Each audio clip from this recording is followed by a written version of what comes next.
bridges, power plants, desalination plants. We're not seeing assassination strikes. But also the Iranian missile, the Iranians are being able to fire very freely and comfortably. This is an analysis here by an account. There is evidently a very limited suppression of Iranian missile bases currently, which we know because they're not targeting those missile bases. Iran is launching very freely, comfortably, and at a leisurely pace. Why? Most importantly, because Israel is not involved.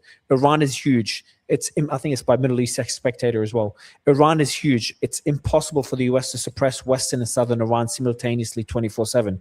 Previously, Israel took care of the Western areas in Iran. Secondly, Iran is launching so many missiles and drones at US bases that they themselves are being suppressed. Mufawak Salti, Al Udeid, Ali Al Salam, these types of primary forward bases have been rendered pretty much useless at this stage of the war. The US is now extremely reliant on its carrier fleet in the Arabian Sea.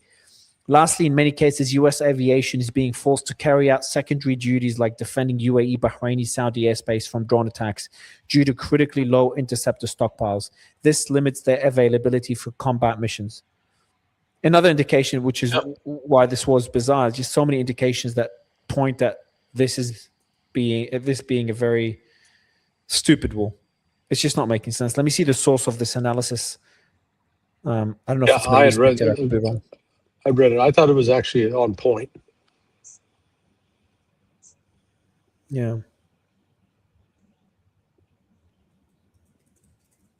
I agree. I'm just trying to find the source quickly. Yeah, this is Middle East Spectator. Just for the audience, that's an account that's very pro-Iranian. But the analysis, it makes sense. Like we are actually observing that.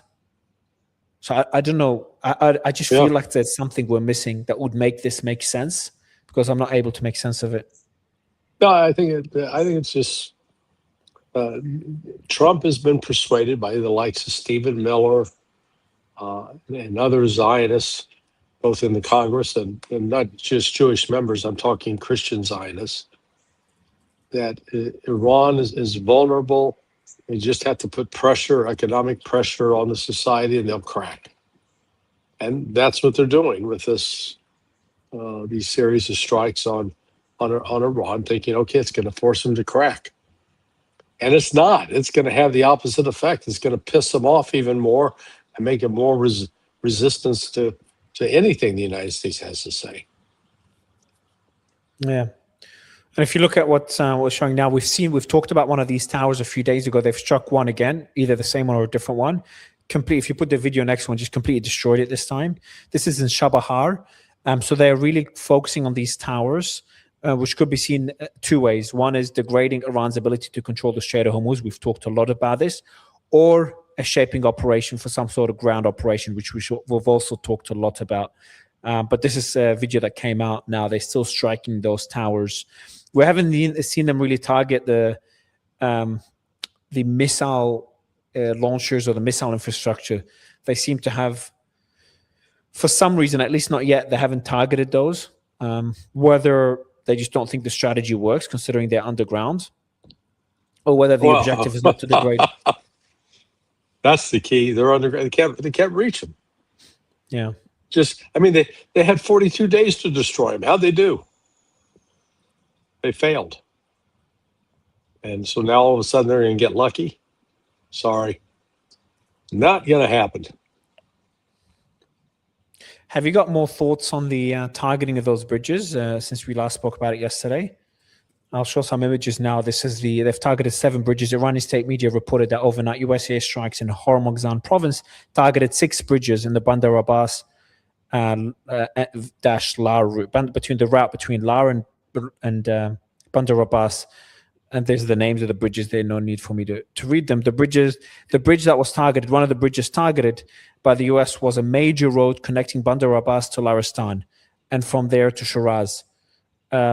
And then there's footage, if you can play that footage as well, of so after you show the bridge, you can play that footage, Stephanie. Footage appears to show a long line of fuel tankers backed up near the Kharistan bridge in Iran's Hormozgan just down province following the US airstrikes. There were 6 bridges, some reports say 7, that were struck. And this is a quick analysis here. The US reveals why it hit the bridges. This is according to the Wall Street Journal. Cutting supply routes to the Bandar Abbas naval base that attacks ships in Hormuz. Per the Wall Street Journal, citing senior US official, the bridge strikes were aimed at severing supply routes to Bandar Abbas, home of the naval base Iran uses to attack shipping in the Strait. The framing matters. Military interdiction, not the civilian infrastructure campaign Trump threatened for next week. An unofficial target list spans the coast and interior, and they mentioned all the different areas that were struck. Yeah. They seem to be targeting the bridges that link to the coastal bases and locations that Iran has to either again degrade Iran's ability to control the straits. I'm hoping that's the reason, or because the second one, the alternative, is something a lot more concerning, and that is a shaping operation for some sort of ground incursion. Well, regardless of what it is, it's ultimately going to fail. If they, this level of destruction is not going to cripple Iran's ability to reject a ground, amphibious invasion, a ground assault, and it's you're looking at still thousands of coastal defense missiles and drones and underwater drones and surface level drones. We're talking both the drones that float on the water and drones that fly through the air. They got plenty to hit ships. And then if they've deployed mines, which apparently they have, the mines will do the work for them. They don't even have to put any forces out there at risk or risk highlighting a location by turning on the radar. Yeah. Oh, by the way, breaking just now from CBS, several U.S. service members were injured after Iranian attacks struck at least 2 military bases in Jordan this week. No American or Jordanian fatalities have been reported, and the extent of the injuries remains unclear. That just came in as well by CBS. Mm-hmm. Yeah, that doesn't surprise me. It doesn't surprise me. And as Iran continues to hammer those bases, the U.S. is going to be forced to abandon them if Jordan doesn't tell them to leave in the first place, saying, "Hey, get out! You bring too much trouble." Yeah. Let's talk about Hormuz. One of the key points of everything that we're seeing. We talked about the IRGC claiming 2 oil tankers sailed into naval mines in the southern route and were set ablaze or blew up. Earlier today, Kepler, the logistics company, confirmed crossings through the Strait of Hormuz fell to a 3-week low of 8 on July 16th. 7 of those 8 took the Iranian route. And 1, I'm assuming, took the Omani route. Only 8 crossings, according to Kepler. Man, the one that took the Omani route sounds like it didn't do too well. Yeah, maybe someone like hit the mine. We don't know. I think we got a leak. We got a leak here. Get the bilge pumps going. Actually, no, you might be right. The UK, I forgot to mention it. UK MTO reported earlier today. Let me see exactly when. That could be related to that ship that went through. That was, that was yesterday afternoon, 17th. No, today. Sorry, today. Time zone because I'm after midnight. Today, reports a maritime incident 100 nautical miles off the coast of Oman. It's unclear if Iran targeted the ship. Oh, that's interesting. It's really far from the Strait of Hormuz. Can you show that map, that image, Stephanie? Let me send it to you. But it's interesting because, that's far from the Strait of Hormuz. So I don't know if they targeted a ship that far from Iranian waters. You can see that on the map there. I thought it was hit by a mine. No, that's separate. So that one, the afternoon. The mine one just happened now. Unless this one was also hit by a mine that I don't know about earlier today. That's where it was pretty far from the Iranian waters and the Strait of Hormuz. But that's close to the Strait of Hormuz. So that could be the one that was trying to cross the Strait of Hormuz. Yeah. That's just a little ways out of the Strait of Hormuz, not long distance. No, it's down south. No. So no, I'm right. I'm wrong. So no, it's all the way down south. So it's a bit odd. And Duqm, Oman. Let me see where that is. If you can say Duqm, Oman on the map, please, Stephanie, for the audience to see Duqm, Oman. Be funny if this is funny in dark humor way. that if this is, yeah, this is far from the Strait of Hormuz. Just sent. I already have it on the map. Let me send it to you.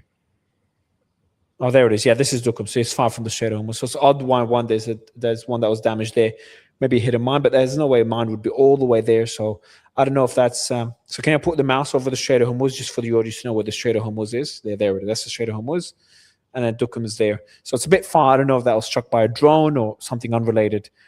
But I did see a report as well of a ship that was hit hours after that one. I didn't save that one, but I saw that earlier today. So that could have been the ship that's going through the Omani side. Also, we do have a report of one vessel that was boarded by U.S. troops, and that one. So we saw that report, I think yesterday or early this morning. But that one was loaded with Iranian oil. So the Americans have also boarded an Iranian ship loaded with oil, because we do know. Just a reminder for the audience, there's also an Iranian blockade that is ongoing right now. Sorry, an American blockade as well, supposedly going on as well. So, you know, it's a shit show. That's the best way to kind of describe it. Yes. Oh, wow. Okay. They've also struck a tunnel. They've struck a lot of infrastructure. The U.S. is also attacking alternative mud routes in the Bandar Abbas area after destroying most of the bridges. What are they doing here? So this one there, this is the Shahid Mirzai tunnel in the Hormozgan province, southern Iran. So they've just struck a tunnel as well. So they've struck the bridges. Now we have reports of them striking tunnels. And another bridge was struck as well. So bridges and tunnels are being struck around Bandar Abbas to disrupt Iran's logistics for some reason. And Iran's going to respond in kind. You know, it's not going well. That don't need to make this overly complicated. Yeah. All right, let's go to the Gulf, because the Gulf is not looking good. We have the Houthis have warned Saudi.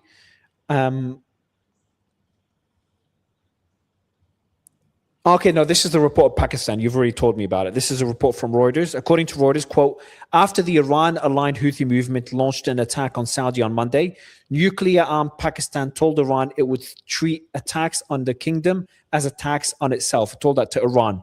So sent a message to Iran, supposedly, and you just pointed earlier, symbolic, but the Pakistanis sent a message to Iran that an attack on Saudi, or telling them not to attack Saudi. And that's a position that the Pakistanis have had for a while. They don't want things to escalate. And I think the least you'd expect them to do is send a message to Iran. A symbolic message would be the least they would do. But you're not worried at all that they could do more than this symbolic message? Not right now, no. We've got more satellite images coming. It's not worth showing. It's just so much of it showing the damage in the various American bases in the Gulf. There's even reports of one of the bases, the Sheikh Zayed Air Base in the UAE, was also attacked. Now, the UAE reported a fire around there that was caused by an accident. But it looks, according to an OSINT account, they're saying it might have been struck by the Iranians as well. So potentially unconfirmed. An American base in the UAE was struck. Fortified warehouses in that base. Again, the strikes, as we've said earlier, because of the Chinese satellites, they are a lot more precise. Also, the UAE, so I'm going to talk about the Gulf and what they're going through right now. The UAE's Dana Gas has suspended operations at all main production facilities in the Khor gas field in Iraq due to credible security threats. And there's a Reuters report. Well, we'll just note on that point, they suspend, basically they suspend pumping. It really shuts down the oil well. It's not just a matter of, turn the spigot back on and the oil start flowing. That's not how that works, is my understanding. Yeah. No, absolutely. This one's a gas field, the one in Iraq. But yeah, the oil refineries, the one I just talked about now, but the oil refineries that they get shut and the ones that were shut. The big issue that was being discussed before was if those oil wells, if the storage facilities are all filled up on the Iranian side and the Gulf side, and then they have to shut down the oil wells. And in some cases, they can't restart them at all. And in other cases, it takes a long time to restart with significant damage. Now, we're not seeing reports of that. So I'm assuming that the Iranians and the Gulf countries are able to still get their oil out. We've seen ships go out on a daily basis, not the amount of ships they would like to see going out. But we're not in the situation before where they were not able to get any oil out. So We haven't gotten to that level, but if this continues going on this path, then we may have that issue again. Well, no, they got the issue still. I mean, there's already a shortage. Not enough is coming out to make up for the shortage. Yeah. Oh, of course, on the supply side, there's a massive shortage, especially on the refined oil side, because what we're seeing in the Gulf, what we're seeing in Russia, and what we're seeing on the Chinese side, they've increased demand again. Yeah, on the oil side, especially the refined oil and the sulfur, which we talk a lot about. Yeah, it's not looking good at all. Which is another reason, in case we needed more, that this is just not making sense. And I don't think it could. I'm in your camp. That I don't think they can sustain this for much longer. There's too many things going against it. Yep. Talking about Pakistan, there is another report. There's a lot about Pakistan today. So according to Reuters, again, Pakistan has been negotiating an expanded defense pact with Kuwait in exchange for energy cooperation and investment. The talks remain at an early stage and could still be complicated by heightened tensions between the US and Iran, as any defense deal with Kuwait would also raise questions about Pakistan's role in future mediation between US and Iran. Kuwait is now seeking a show of force by Islamabad that would be similar to Pakistan's pact with Saudi, including thousands of Pakistani troops on the ground, fighter jets, drones, in air defense system, and other defense-related activities. It is unclear whether Pakistan is willing to go this far, given that its agreement with Saudi was the result of decades-old close alliance with Riyadh. But this is something we've discussed as well, is that we are going to see the new cooperation between all these different countries, that defense pact. Remember how we talked about Qatar, Saudi, Egypt, Turkey. What else? Pakistan forming some sort of alliance. And it seems, and maybe more Gulf countries would join, and maybe Iran would join. And according to Reuters, Kuwait is looking at that as well now, to do some sort of defense pact with Pakistan. So the region is changing. Yes. Well, and remember, now the U.S. has essentially been forced out of the region, at least militarily. Fifth Fleet headquarters is not you can't inhabit it. The Ali Salam Air Base, the Alisa Air Base in Bahrain, again, not very useful. So the U.S. have had to withdraw its forces for fear of incurring casualties. Yeah. It's moving faster than I expected, though. All these things, they usually take a long time for these Gulf countries to form these alliances, for them to diversify their defense capabilities, for the breakup. So, I remember talking about these months and months ago, the breakup between the US and Israel. Potentially, maybe it's not even a breakup, but this is all just a facade. But all these things seem to be moving in that direction, but really quickly. Wow. The consequences of this war being felt within weeks, which is wild. Yeah. There's a report as well. I think it doesn't say who it is. I didn't save the source. A Reuters poll about the Gulf economies and what they're going through found that most Gulf economies are expected to face deeper contractions this year than previously forecast before recovering next year, assuming the war ends, as fading hopes for a swift US-Iran de-escalation. Kuwait and Qatar recorded the largest downward revision, with both economies now expected to contract 8.1% this year. Holy shit. Initially, the forecast was a 4% and 6% decline, respectively, for Kuwait and Qatar. Now it's 8%. Then there's Bahrain, shrink 5%. The UAE is doing well. Wow. The UAE economy is now expected to decline 0.5%. Saudi and Oman remain the only GCC countries expected to post growth this year. So Oman, Saudi, and the UAE did pretty well. Bahrain